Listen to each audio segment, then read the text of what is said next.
Over Guadalupe Canyon on the sort of northern edge, roughly northwestern edge of San Bruno Mountain. We're looking towards the peak. The peak you can see where all of these radio towers exist, transmission towers exist now.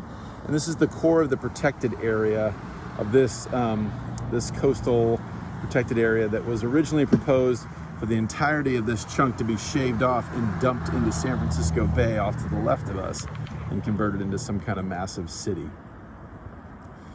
And also this is the initiation point of the modern habitat conservation planning approach, multi-species approach to protected area designation. But what we see here is we're on the edge. If I pan right over here, you'll see the development is encroached right up here onto the core of San Bruno Mountain. And then if we were to look up that way, we'd see the rest of the Bay Area. And basically what we have going on here is the core area in there, edge habitat around here, and then heavy development.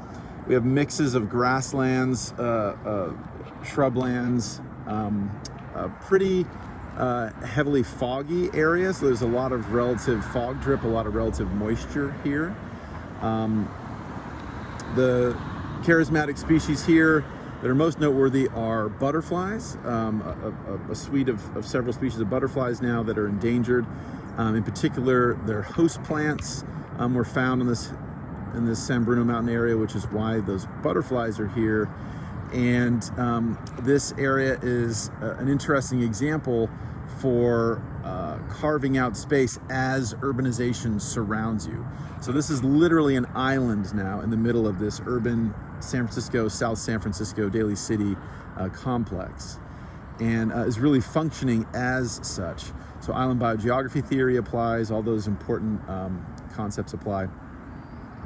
And an interesting example both for management history and how we approach the wider coastal zone, but also how we adapt to climate change and all these other things. So as we look into the rising sun, there's a eucalyptus grove right there.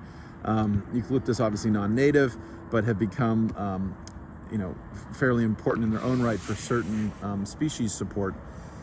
So how we manage this changing composition of critters, how we manage the continual pressure of urbanization and fragmentation, how we make sure that we're providing multiple benefits to folks, ongoing challenge in San Bruno Mountain here in the San Francisco Bay Area is a really interesting example for how we went about protecting areas and how we'll go about doing that in the future to assure the survival of species, ecosystems, and recreational opportunities.